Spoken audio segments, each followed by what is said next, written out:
जय बिहार जय भारत। हेलो नमस्कार साथियों, आप सभी को स्वागत है रेलवे एग्ज़ाम 2025 की इस सीरीज़ में। तो साथियों, जैसे कि आपको लगातार पता चल रहा होगा कि रेलवे आयोग के द्वारा हाल ही में रेलवे ग्रुप डी का जो कुल पद 32,438 पदों पर भर्ती निकली थी, उसका एग्ज़ाम तिथि घोषणा कर दिया गया है, जो 17 नवंबर से होगा। तो साथियों, उसी एग्ज़ाम के लिए रेलवे ग्रुप डी के लिए आज से इसी यूट्यूब चैनल पर जीके जीएस का स्पेशल क्लास चलेगा नित्यम सर के द्वारा, ठीक है। और इस सीरीज में हम लोग जो है जीएस, साइंस और स्टैटिक जीके को देखने वाले हैं। साथ में आज से ही इस वीडियो के अगर रेलवे एग्ज़ाम के रेलवे ग्रुप डी में जो भी अभी तक के एग्ज़ाम में प्रीवियस ईयर में प्रश्न पूछे गए हैं, उन सभी प्रश्नों का डिस्कशन क्लास में कराया जाएगा। तो अगर आप पहली बार चैनल से जुड़े हैं तो चैनल को कर दीजिएगा सब्सक्राइब, वीडियो को कर दीजिएगा लाइक। साथ में जो साथी बिहार एसएससी कार्यालय परिचारी भर्ती का फॉर्म भरें, वो भी इस वीडियो को देख सकते हैं। ऐसा नहीं है कि रेलवे के एग्ज़ाम में जीके जीएस अलग हो जाएगा, उसमें अलग हो जाएगा। ऐसे उसका भी प्रतिदिन हमारा इसी चैनल से जो है रेलवे कार्यालय परिचारी भर्ती के लिए जो है वीडियो प्रैक्टिस सेट दिया जाता है। तो उसी तरह ये भी आज से ही शुरू किया जाएगा, रेलवे ग्रुप डी का प्रतिदिन प्रैक्टिस सेट दिया जाएगा। तो ये हमारा आज क्लास 1 होने वाला है, ठीक है। साथियों, जिस भी प्रश्न का उत्तर आपको सही लगता है कमेंट बॉक्स में कमेंट कीजिएगा। अगला वीडियो में जो है जिन भी साथियों का राइट आंसर रहेगा उनका अगला वीडियो में नाम को अनाउंस किया जाएगा, ठीक है। तो आज पहला क्लास था, इसलिए इंट्रोडक्शन आज यहाँ तक के दे दिए, ठीक है। कल से सीधे टॉपिक पे बात चलेगी हमारी, ठीक है। किसी भी प्रकार का दिक्कत है, किसी प्रकार का आप सुझाव देना चाहते हैं तो आप कमेंट बॉक्स में दे सकते हैं, ठीक है। तो चलिए, अब बिना हम समय को देरी किए हुए हम सवालों पर अपनी बात को रखते हैं। तो साथियों, आज का ये जो हमारा GK GS MCQ practice set 1 होने वाला है, ठीक है। तो चलिए हम अपनी वीडियो की शुरुआत करते हैं प्रश्नों के साथ। प्रश्न कहता है कि भारतीय संविधान में, एक सेकंड थोड़ा जूम कर देते हैं, ठीक है। चलिए, कहता है कि भारतीय संविधान में शून्य काल यानी 0 आवर का क्या अर्थ होता है। तो अर्थ होता है कि जब सदन में विपक्ष के प्रस्तावों पर विचार होता है, कि जब सदन में किसी अति महत्वपूर्ण मामलों पर बिना पूर्व सूचना के विचार होता है, या प्रश्नकाल और अगले एजेंडा के बीच का समय होता है, या लोकसभा में वित्त विधेयक पर चर्चा होती है। तो साथियों, भारतीय संविधान में 0 आवर यानी शून्य काल का अर्थ होता है कि जब सदन में किसी अति महत्वपूर्ण मामलों पर बिना पूर्व सूचना के विचार किया जाए। तो इस प्रश्न का राइट आंसर आपका ऑप्शन नंबर बी हो जाएगा, ठीक है। नेक्स्ट बोलता है कि किस गुप्त शासक को कविराज भी कहा जाता है। चंद्रगुप्त प्रथम को, चंद्रगुप्त को, समुद्रगुप्त द्वितीय को, या कुमार गुप्त को। तो साथियों, आपको बता दें कि जो कविराज है ये क्यों कहा जाता है और किनको कहा जाता है। तो कविराज कहा जाता है समुद्रगुप्त को कविराज कहा जाता है। और समुद्रगुप्त को कविराज कहने का पीछे का कारण है कि सिक्कों पर यह बीना बजाते हुए दिखा है। सिक्कों पर बीना बजाते हुए तस्वीर लगाया है समुद्रगुप्त। तो गुप्त वंश के जो राजा थे समुद्रगुप्त, ये अपने शासनकाल में जो सिक्का चलाए थे उस सिक्का पर ये बीना बजाते हुए अपनी प्रतिमा को दर्शाए, इसीलिए इनको लोग जो है प्यार से कविराज कहा। और इस प्रश्न का राइट उत्तर हो जाएगा समुद्रगुप्त। तो right answer option number B के साथ चले जाएंगे। अगला प्रश्न बोलता है कि निम्नलिखित में कौन सी धमनी या नस में ऑक्सीजन रहित यानी डीऑक्सीजनेटेड रक्त प्रवाहित होता है। फेफड़ों की नस में, फेफड़े की धमनी में, महाधमनी में, या महाशिरा में। तो साथियों, ऑक्सीजन रहित जो रक्त का प्रवाह करता है धमनी या नस, वो हमारा फेफड़ा की धमनी, ठीक है, फेफड़ा की धमनी, ठीक है। तो यहाँ से दो चीज़ समझ जाइए। देखिए, सीरा का काम क्या होता है। तो सीरा का काम होता है शरीर से ब्लड को लेकर हृदय तक पहुंचाना। और धमनी का काम क्या होता है। तो धमनी का काम होता है हृदय से ब्लड को लेकर शरीर तक पहुंचाना। तो इस प्रश्न का राइट आंसर फेफड़ा हो जाएगा। चलिए नेक्स्ट, नेक्स्ट बोलता है कि 2011 के जनगणना के अनुसार बिहार का सबसे अधिक साक्षरता जिला कौन सा है? पटना, मुंगेर, रोहतास, भागलपुर। तो 2011 के जनगणना के अनुसार बिहार का सबसे अधिक साक्षरता वाला जो जिला है साथियों वो है रोहतास, और सबसे कम साक्षरता वाला जो जिला है वो है पूर्णिया जिला। वो कौन सा जिला है? पूर्णिया जिला। ठीक है। सबसे अधिक जनसंख्या वाला जिला जो है, सबसे अधिक जनसंख्या वाला जिला वो है पटना। ठीक है।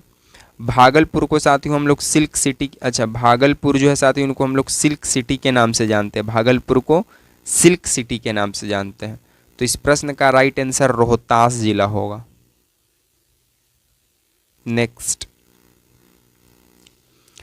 बोलता है कि स्वर्ण क्रांति यानी गोल्डन रिवॉल्यूशन निम्नलिखित में किससे संबंधित है? बागवानी और शहद उत्पादन से, पेट्रोलियम उत्पादन से, अंडा उत्पादन से, तिलहन उत्पादन से। तो अंडा उत्पादन से तो साथियों रजत क्रांति संबंधित है, रजत क्रांति। पेट्रोलियम उत्पादन से तो काली क्रांति संबंधित है। ठीक है। तिलहन उत्पादन से तो पीली क्रांति संबंधित है। तो बागवानी और शहद उत्पादन बच गया, तो यही राइट आंसर हो जाएगा। तो स्वर्ण क्रांति जो है वो बागवानी और शहद उत्पादन से संबंधित है।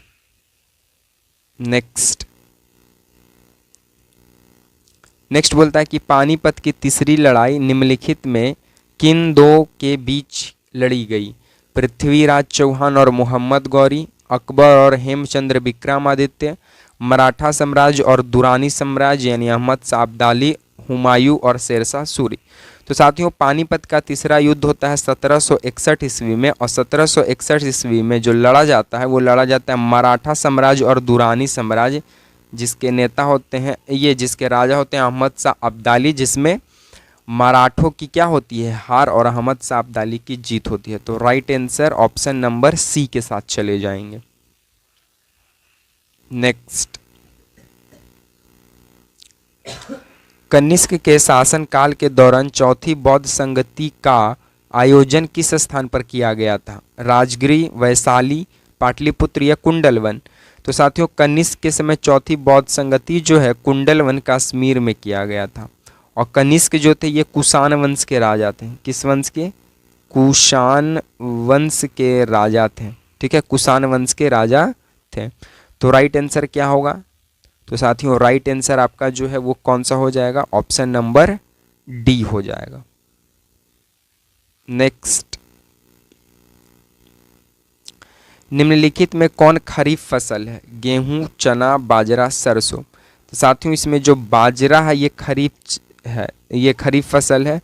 चावल जो है खरीफ फसल है। गेहूं जो है रबी फसल है। चना जो है रबी फसल है। सरसों जो है रबी फसल है। तो right answer option number C को चला जाएगा, और मानसून में इसको बोया जाता है। नेक्स्ट, बक्सर के युद्ध के समय दिल्ली का शासक मुगल बादशाह कौन था? आलमगीर द्वितीय, शाह आलम द्वितीय, बहादुर शाह जफर या औरंगजेब।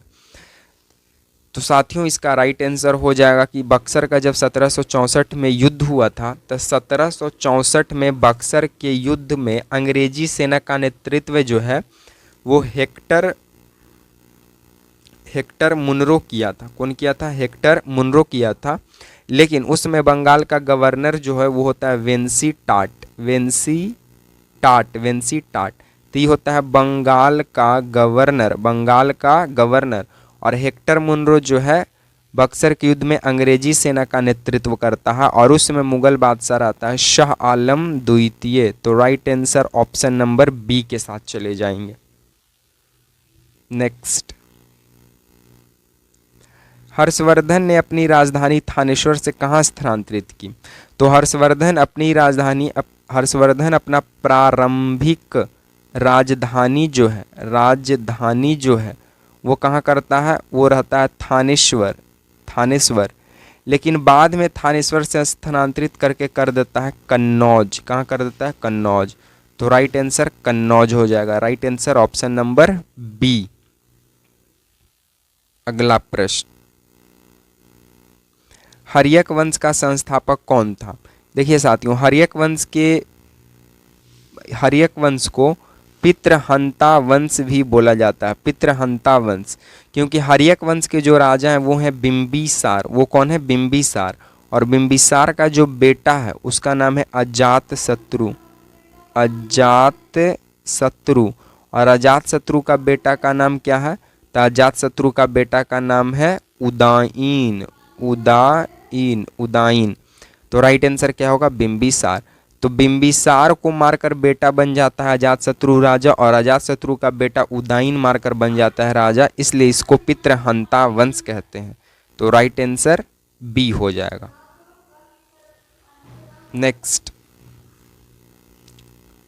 नेक्स्ट बोलता है कि दल बदल विरोधी कानून एंटी डिफेक्शन लॉ भारतीय संविधान के किस संशोधन के अंतर्गत अधिनियमित किया गया?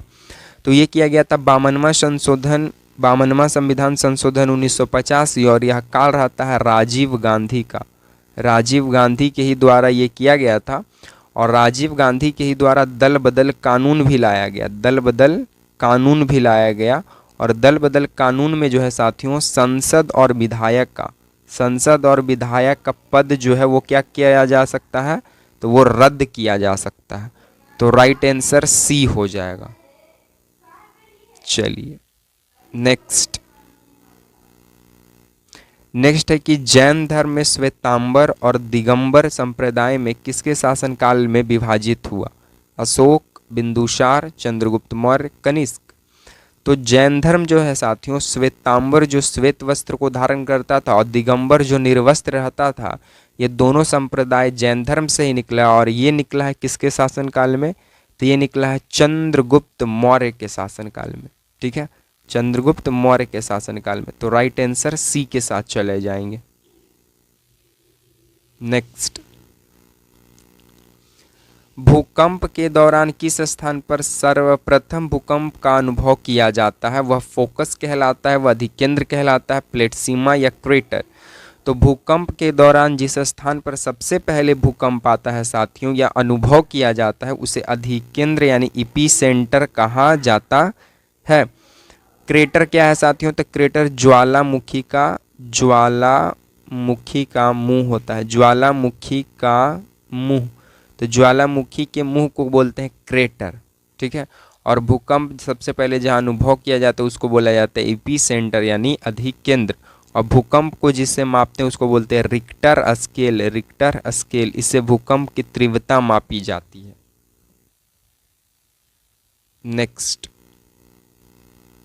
नेक्स्ट बोलता है कि भारत के राष्ट्रीय ध्वज को कब अपनाया गया? तो साथियों, राष्ट्रीय ध्वज का जो डिजाइन तैयार किया गया वो किया गया पिंगली वेंकैया के द्वारा। और राष्ट्रीय ध्वज को 22 जुलाई 1947 को अपना लिया जाता है संविधान के द्वारा। तो राइट आंसर सी को चला जाएगा। नेक्स्ट, भौगोलिक संकेत जीआई टैग किस संस्था द्वारा दिया जाता है? WHO, WTO, UNDP, BIS। तो जीआई टैग जो है साथियों ये 10 वर्षों के लिए दिया जाता है, और ये देने का प्रावधान WTO का है यानी विश्व व्यापार संगठन, वर्ल्ड ट्रेड ऑर्गेनाइजेशन का, जिसकी स्थापना 1995 में किया जाता है। ठीक है, तो राइट आंसर बी को चला जाएगा। नेक्स्ट, भारत में कोयला का भंडारण में प्रथम राज्य कौन सा है? छत्तीसगढ़, झारखंड, उड़ीसा, पश्चिम बंगाल। तो भारत में कोयला का भंडारण में प्रथम जो राज्य है वो है झारखंड, लेकिन उत्पादन में जो प्रथम राज्य है वो है छत्तीसगढ़। किस चीज़ के मामले में उत्पादन में? तो कोयला के उत्पादन में। ठीक है, तो राइट आंसर बी के साथ चले जाएंगे। नेक्स्ट, निम्नलिखित में से किस राज्य की तट रेखा सबसे छोटी है? महाराष्ट्र, केरल, उड़ीसा, गोवा। तो किस राज्य की सबसे कम तट रेखा है? वो है गोवा। और सबसे अधिक किस चीज़ का है? तो सबसे अधिक तट रेखा वाला राज्य जो है वो है गुजरात। वो कौन है? गुजरात। तो राइट आंसर डी होगा। नेक्स्ट, उस्ताद बिस्मिल्लाह खान का जन्म बिहार के किस जिले में हुआ था जो प्रसिद्ध शहनाई वादक थे? पटना, बक्सर, आरा, नालंदा। तो उस्ताद बिस्मिल्लाह खान का जन्म बिहार के किस जिला में हुआ था साथियों? तो ये हुआ था बक्सर जिला में। ठीक है, नेक्स्ट अंतिम सवाल बोलता है साथियों कि भारत में हरित क्रांति के जनक के रूप में किसे जाना जाता है? तो भारत में हरित क्रांति के जनक के रूप में एम.एस. स्वामीनाथन को जाना जाता है। लेकिन हरित क्रांति शब्द कौन दिया था भाई? तो शब्द दिया था विलियम गॉड, विलियम गॉड। और हरित क्रांति के विश्व में जनक कौन हुए? तो विश्व में जनक हुए वर्गीज कुरियन, सॉरी, विश्व में जनक हुए नॉर्मन बोरलॉग, बोरलॉग। तो राइट आंसर बी। तो साथियों आज को हम सीरीज को यहीं पे विराम देंगे। आपका ये वीडियो कैसा लगा अपनी राय कमेंट बॉक्स में ज़रूर देंगे।